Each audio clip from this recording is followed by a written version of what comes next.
We now move on to the next item on the agenda, where I'm now going to shift seamlessly to become the rapporteur, because the item is to discuss the amendments on my report on the proposal from the Commission to update and reform the directive on the regulations governing recreational craft and personal watercraft.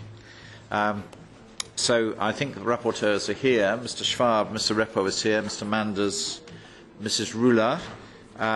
Mr. de Jong is not here, but we have a full round of rapporteurs. I'm also very pleased to welcome a very strong team from DG Enterprise, led by Mr. Girao, who is responsible for the proposal, and Mr. Wilgren is here, I see, who is also the specialist on the subject. So we will bring them in a bit later. So if I can then just open the discussion by commenting on the amendments, and I won't go back into the general points that I made when I presented my report earlier on, but just concentrate very specifically on the amendments. First of all, out of the 66 amendments, a significant number are amendments that I have initiated, but also I want to thank a number of rapporteurs. I think all the rapporteurs have signed some of my amendments, but a number of them we've discussed together, which I think is an indication of the fact that we've worked very closely on improving this report. My amendments are related, first of all, to introducing the new design category ideas that I mentioned in my original presentation as a piece of work in progress. And I think that there's been an interesting response from the stakeholders on the idea of making the design categories much clearer and more specific in relation to the conditions under which recreational craft will be suitable. I noticed that Mr. Repo and Mrs. Corwell have tabled a slight alternative version of my ocean-going one, which we can perhaps talk about, because we've also been talking to the Finnish boat builders as well. But so I will discuss with them about their ideas for this. But generally, I think that the idea of being very specific about conditions related to wind and wave heights, which are if you like, the specific measurable conditions under which boats can be designed, as opposed to having more arbitrary categories related to things like ocean and inshore waters, I think has met, I think, with a positive response. But we'll wait to see, obviously, what the Council and the Commission think of those.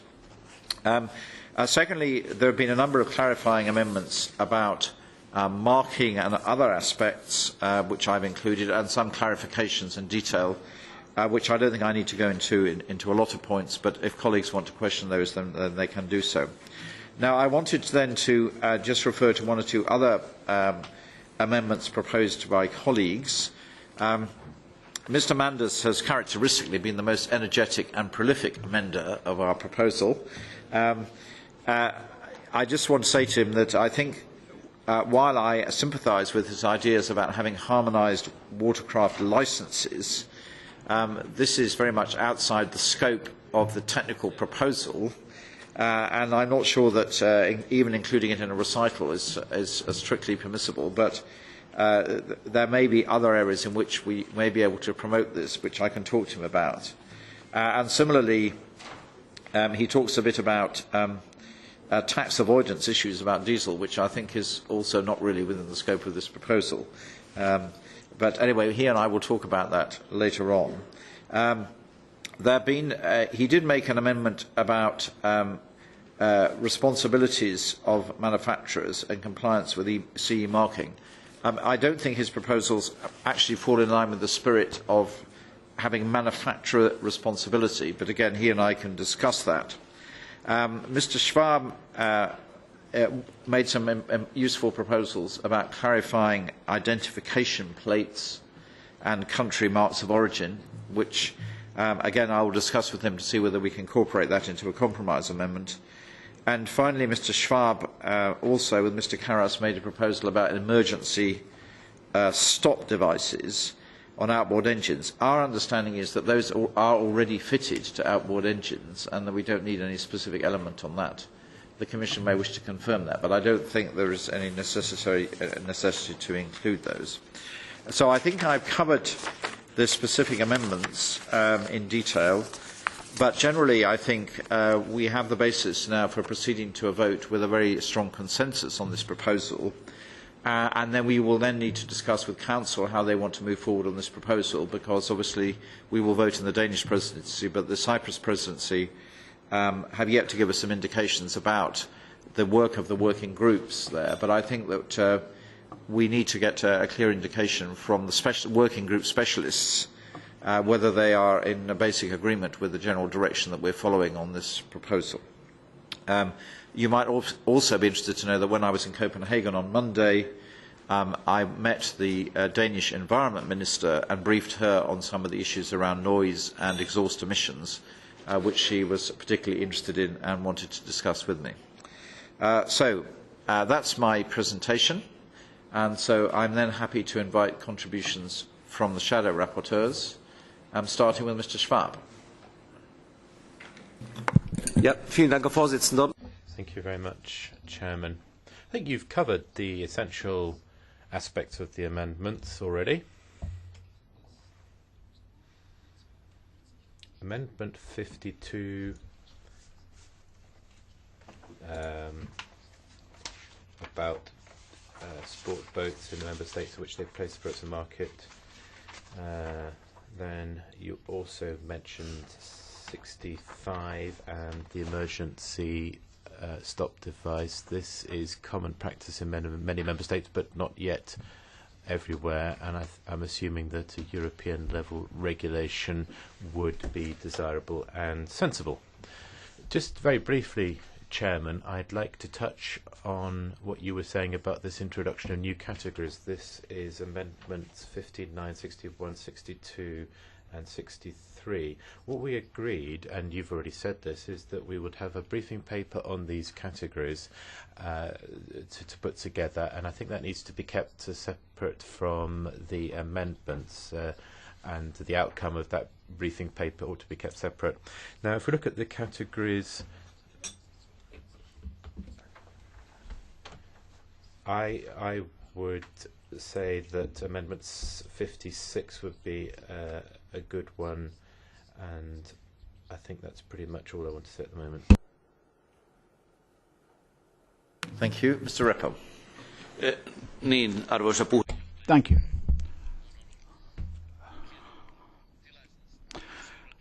This has been a good opportunity to follow the production of this report, thanks to your own skills, your own expertise in the leadership, and the amendments myself and Ms. Corolla put forward are based on the Finnish conditions, and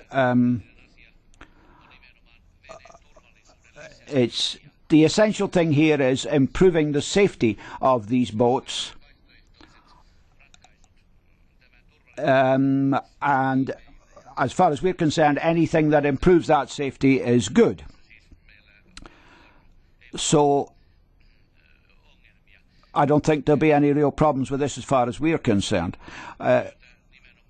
It is important, of course, that we acknowledge the need for protection of the environment, protection of nature, the use of certain types of fuel, for instance, needs to be restricted or made subject to rules, and we've also got to ensure that we reduce the emissions that can cause that kind of harm. So these are important points.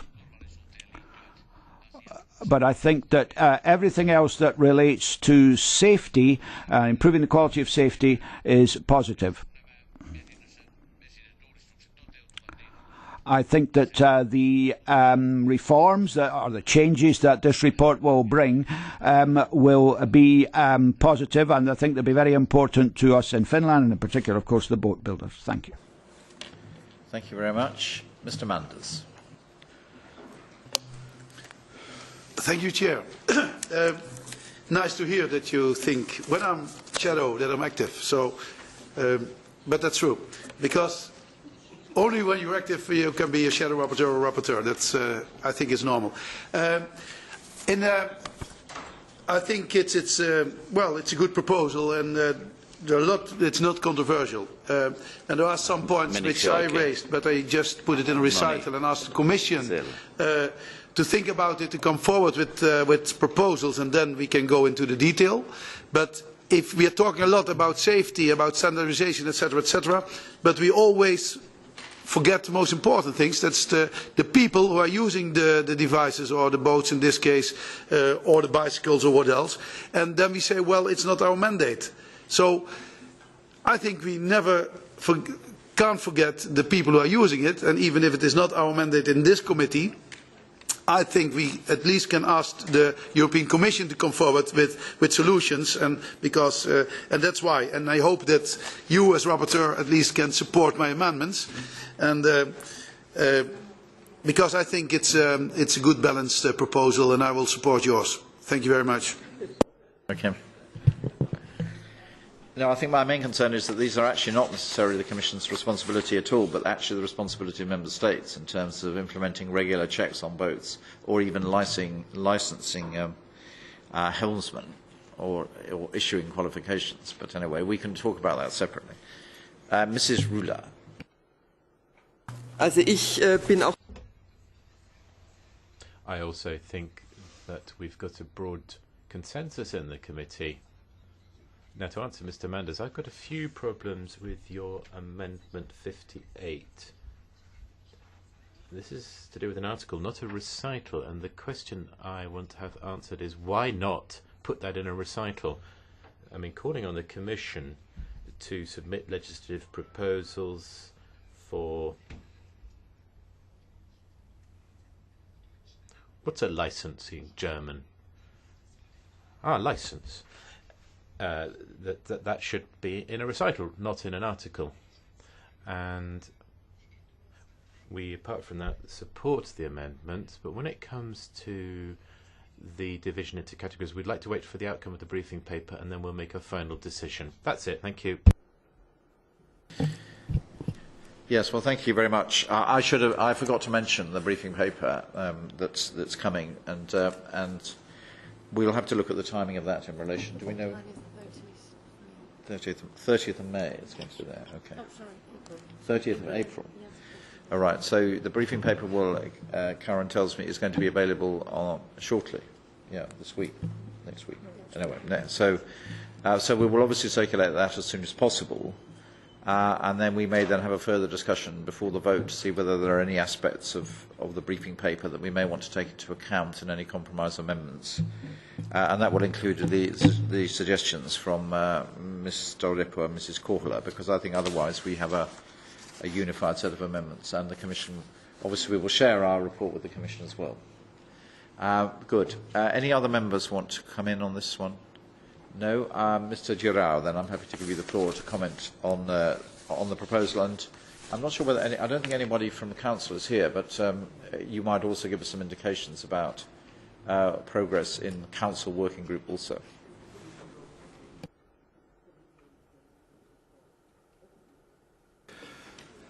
Thank you, Chairman. Thank you for giving us the opportunity to provide our comments on the amendments. But if you allow me, so I will then start with how things are developing in the Council. So we are close to finalize the analysis on the articles, and then we will move into the annexes. So we believe that with one maximum of 2 meetings of the working group, we could close the analysis of the directive and its annexes. We do not have, at this point in time, concrete indications about the meetings that the next presidency would like to organize. So it seems that the first meeting of the working group could take place in September. So we will try, in cooperation with the new presidency, to organize the work in a way that could enable us to close this file before the end of the year. With respect to the amendments, I would like to refer in the first place to those that raise more problems for us. And so the first ones are amendments 41 and 48, so the issues about the so-called marinizers. So because in our view, these are implementing issues. And we are afraid that the fact that we are now developing a recital and an article may increase the discussions about the interpretation, and may, for example, be interpreted in such a way that all marinized engines should be tested. Because so even if it is said that so those that comply and the exhaust emission limits were not changed, a notified body to issue a certificate may say that, okay, this is what the manufacturer says, but for us we would need to test it in order to confirm that the limits were not exceeded. And those tests are expensive, and therefore it would be a problem for small manufacturers. So we would rather prefer to leave these issues for implementation. So if they appear in the recital and in an article, so that will require the development of guidelines in order to create a framework where it becomes clear what are the engines that would need to be tested again, and those the conditions under which the test would not be needed. Because as I was saying, the test is expensive. With respect to Amendment 58, so the question of licenses, it is an issue for the legislation on transport. So our question here, so we do not have any problem about discussing this issue. The problem is that it does not fall within the scope of this directive.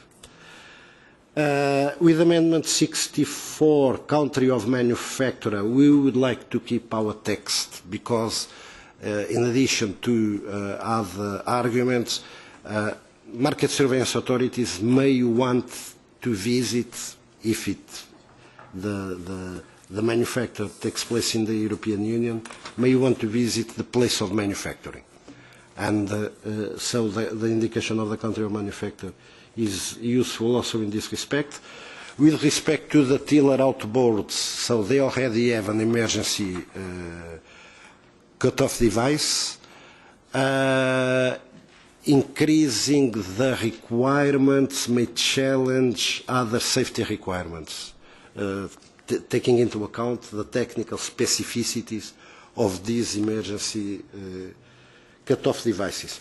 So we have some less important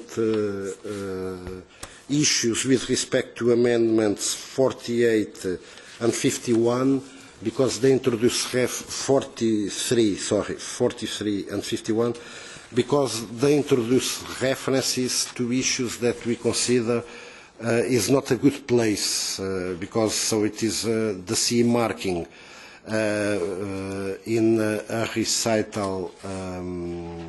It is the checking of the CE marking in a recital where we are talking about the obligations of manufacturers, and the checking is an obligation of the market surveillance authorities. This is for 43. In 51, so again, so the inspections are an obligation of the market surveillance authorities, and they have the power to inspect at any time. So it's a discretionary power of the market surveillance authorities. Then the references to biofuel tests, 46 and 55. So we do not have a problem. The only thing is that, in our view, they are superfluous, meaning that when biofuels start to be used in the market, the tests will need to be developed. So in any case, so that is an obligation, because there is a need to ensure that the conditions are there to do conformity assessment to the legislation. Amendment 56, it is okay with us. We would like just to suggest some rewording because what will be the result, we do not think that it will be a system of boat designing categories, but so a revision of the boat designing categories. So it was just to replace the word system by another one more close to what will actually happen when this report will be available. Then Amendment 57. So the delay that we have proposed is longer than what is now proposed in the report. So we have done that, taking into account small and medium enterprises, but I mean, for us it's not a very big issue. However, if you allow me, we would like to recall your attention to Amendment 32, because we agree with the objective, meaning to introduce the concept of risk. It is the risk of inversion. But what we consider is that in the text that is proposed by the Commission, it becomes clear that the manufacturer either needs to demonstrate that the risk of inversion does not exist, or if it does exist, the manufacturer needs to show that the boat has sufficiently buoyancy to remain afloat. It seems to us that this is not completely clear in the amendment that is now proposed by this committee, the manufacturer always has the responsibility to do a risk analysis and to show either that the risk does not exist, or if it does exist, it needs to show that the buoyancy is sufficient. Thank you very much. We are, of course, prepared to... about the design categories. So we do not have any objection in principle about changing them. So our major problem was just to be sure about assessing the impact. So otherwise you do not have any problems. But if you allow me, I would like just to make a reference, because with respect to the fact that there are some designations about ocean and others.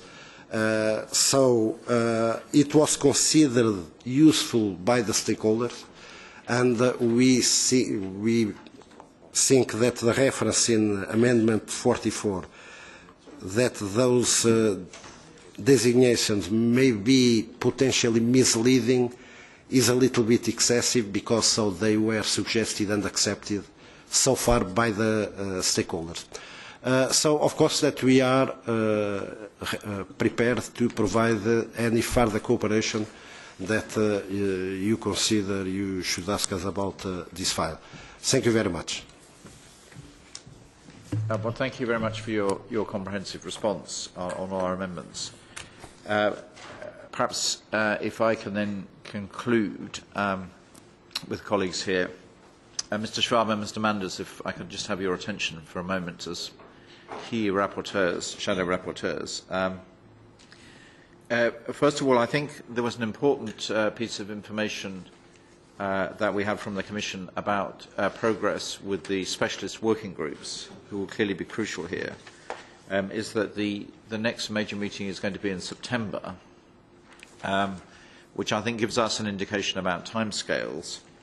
And it seems to me there are two factors which are prompting me to suggest that it might be sensible to delay our vote in committee by maybe a few weeks, and there are two reasons. One is that we will not get to the assessment report until the 30th of April, and of course it's a Green Week next week, so we will not have a lot of time to digest and discuss it before the 8th of May. Secondly, it does give us an opportunity to look at the opinions from the Environment and Transport Committees, which are being voted on either today or tomorrow.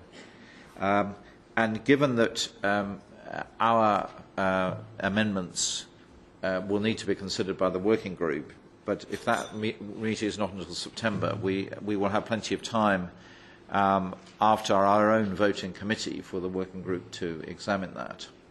And then also, I think that it seems to me we don't need to rush this to plenary in June because this is clearly something we need to talk to the Cypriot presidency about. So my suggestion is that we seek a postponement on that, if the shadows agree, to give us more time to have a full discussion on the report, and also to invite the draftsman from the Environment and Transport Committee to join us, and then to see if we can then put together some consolidated positions. And we can also, I would be happy to invite the Commission also to come and share in our discussions at that stage, because they've given us a very clear statement, but we can explore some of the issues that they have raised with our amendments already, and see if we can move into a position where we have a broad consensus. And that, I think, would then have a real impact on the Council working group also. So if colleagues agree with that, then I will send you a new timetable, and we will try and convene a shadows meeting of sufficient time to be able to consider all these points in detail. So we may want an hour and a half or 2 hours maybe to be able to do that. Is that acceptable to everybody?